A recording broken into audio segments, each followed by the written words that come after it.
बिहार सरकार के मुख्य सचिव विवेक कुमार सिंह ने 2 अक्टूबर यानी गांधी जयंती के अवसर पर प्रेस कॉन्फ्रेंस करके बिहार की जातीय जनगणना आधारित सर्वे रिपोर्ट को जारी कर दिया है। ये सर्वे रिपोर्ट आने के बाद से राजनीतिक क्षेत्र में एक अलग तरह की सरगर्मी बनी हुई है। जहां 2024 के लोकसभा चुनाव आने से पहले इंडिया गठबंधन खुद को एकजुट दिखाकर इस रिपोर्ट के समर्थन में है, वहीं एनडीए गठबंधन इससे थोड़ा अलग थलग नजर आ रहा है, लेकिन खुल के उसने इसका कोई विरोध नहीं किया है। इसके पीछे का सबसे बड़ा कारण ये हो सकता है कि यदि एनडीए गठबंधन इसका विरोध करता है तो कहीं पिछड़ा और अति पिछड़ा वर्ग जो है उससे दूर ना हो जाए। नमस्कार साथियों, मैं विकास यादव आप सभी लोगों का अपने इस यूट्यूब चैनल पर बहुत बहुत स्वागत करता हूं। आज के इस सेशन में हम बात करेंगे बिहार सेंसस रिपोर्ट को लेकर।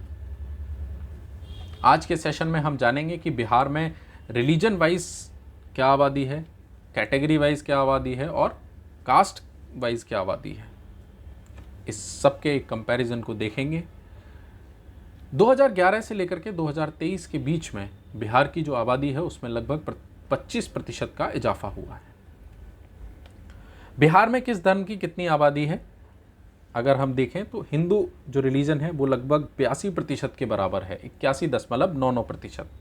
मुस्लिम कम्युनिटी की बात करें तो 17.70% है। ईसाई कम्युनिटी की बात करें तो 0.05% है और सिख कम्युनिटी की बात करें तो 0.01% है और बौद्ध कम्युनिटी की बात करें तो 0.08% है। ये बिहार की जो धर्म की आबादी है, धर्म के आधार पर जो आबादी है उसका एक स्ट्रक्चर है, जिसमें सबसे ज़्यादा हिंदू आपको दिख रहे होंगे स्क्रीन पर, लगभग 82% के बराबर है। 2 अगस्त को पटना हाई कोर्ट ने बिहार जाति जनगणना को लेकर एक निर्णय दिया था और उसमें कहा था कि बिहार की सरकार इस जनगणना को करा सकती है। उसके बाद बीच में कुछ टाइम के लिए टेम्परेरी पीरियड के लिए इस पर रोक लगाई गई, लेकिन फिर बाद में इसको फिर से लागू कर दिया गया और अभी कल 2 अक्टूबर पे इस रिपोर्ट के सर्वे को जारी भी कर दिया गया है। बाकी उसके अलावा नीतीश कुमार ने कहा है कि वो बिहार के 9 सर्वदलीय बैठक को बुलाएंगे और उसके बाद उनको उस बैठक में इस जातीय जनगणना के विषय में अवगत कराया जाएगा। बिहार में अगर हम कैटेगरी वाइज देखें तो पिछड़ा वर्ग लगभग 27.12% है। अति पिछड़ा वर्ग की बात करें तो 36.01% और ये दोनों मिला करके 63% हो जाते हैं और ये 63% बिहार की राजनीति में एक बड़ा महत्वपूर्ण रोल प्ले करते हैं। कहा जाता है कि अगर ये दोनों वर्ग एक साथ होकर के, अति पिछड़ा वर्ग या पिछड़ा वर्ग किसी एक दल के साथ हो लें तो उनकी सरकार बनना तय है और इनके आंकड़े से दिख भी रहा है कि बिहार के एक बड़े क्षेत्र को पिछड़ा वर्ग और अति पिछड़ा वर्ग कवर करता है। अगर हम अनुसूचित जाति यानी कि शेड्यूल कास्ट की बात करें तो ये लगभग 19.65% है। अनुसूचित जनजाति की बात करें तो ये 1.68% है और सामान्य यानी कि जनरल कैटेगरी की बात करें हम तो ये 15.52% है। ये कैटेगरी वाइज बिहार की जो जनसंख्या है उसका विवरण है। यहाँ स्ट्रक्चर में आपको ये बिहार की कुल जनसंख्या दिख रही होगी जो लगभग 13 करोड़ के बराबर है। अगर हम बिहार की जनगणना को या बिहार के जो जनसंख्या है उसको अगर हम जाति के हिसाब से देखें, कास्ट के हिसाब से देखें तो आपको स्क्रीन पर दिख रहा होगा। सबसे पहले यादव कम्युनिटी जो लगभग 14.26% है, ब्राह्मण कम्युनिटी 3.65% है, राजपूत कम्युनिटी 3.45% है, कायस्थ कम्युनिटी 0.6% है। नौनियाल अगर कास्ट की हम बात करें तो 1.9% है। नाई की बात करें तो 1.59%, बढ़ई की बात करें तो 1.45%, मूसर की बात करें तो 3.08%, कुम्हार की बात करें तो 1.04% और सुनार की बात करें तो 0.68% है। ये जो बिहार की जो कास्ट है उसके आधार पर इस स्ट्रक्चर को हम देख पा रहे हैं, जिसमें सबसे ज़्यादा आपको पता है यादव कम्युनिटी है जो 14.26% है, जो कि चुनाव में एक बड़ा रोल प्ले करते हैं। और लालू यादव और नीतीश कुमार अगर इस बार गठबंधन में साथ रहते हैं तो उन्हें चुनाव में एक बड़ा फ़ायदा देखने को मिल सकता है। इसके अलावा और भी कुछ छोटी छोटी जातियां हैं जो जिनका बड़ा छोटा प्रतिशत है। अगर हम बात करें तो मुस्लिम आबादी की अगर हम बात करें बिहार के अंदर, तो हमको पता है कि 17% के आसपास मुस्लिम आबादी है।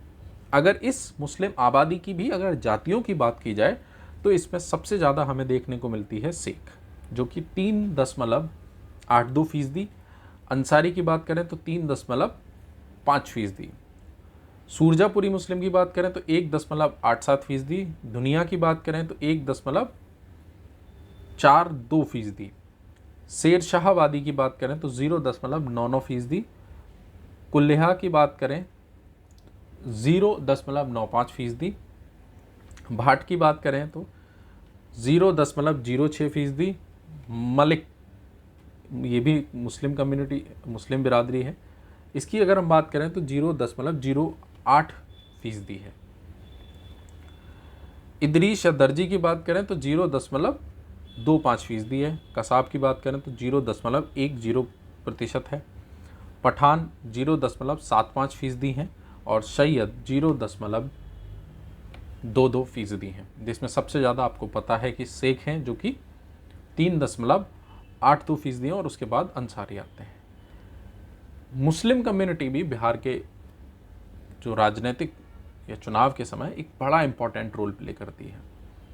हालांकि असदुद्दीन ओवैसी की AIMIM के बिहार में चुनाव लड़ने के बाद से इस वोट का बंटवारा हो जाता है, लेकिन उससे पहले की अगर हम बात करें तो सामान्य तौर पर या तो पूरी तरह ये नीतीश कुमार की तरफ रहते थे या फिर लालू यादव की तरफ।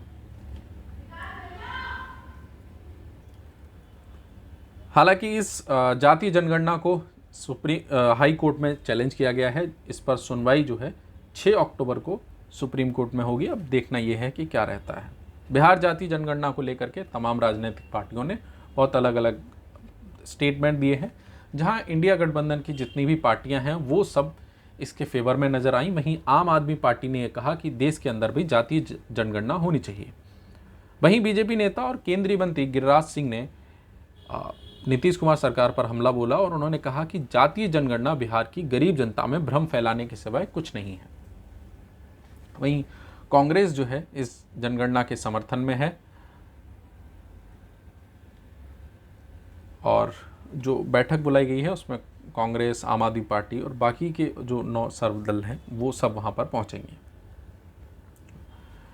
तो आज के सेशन में हमने बिहार की इस सेंसस रिपोर्ट के बारे में समझा। आगे क्या इसकी स्थिति रहती है, सुप्रीम कोर्ट में मैटर पेंडिंग है, देखना ये होगा कि क्या इस पर सुप्रीम कोर्ट का निर्णय रहता है। आई होप आपको इस सेशन से सारी चीज़ें क्लियर हुई होंगी। ऐसे ही और इन्फॉर्मेटिव सेशंस के लिए मेरे चैनल को लाइक करें, शेयर करें, सब्सक्राइब करें। धन्यवाद। जय भारत, जय विश्व।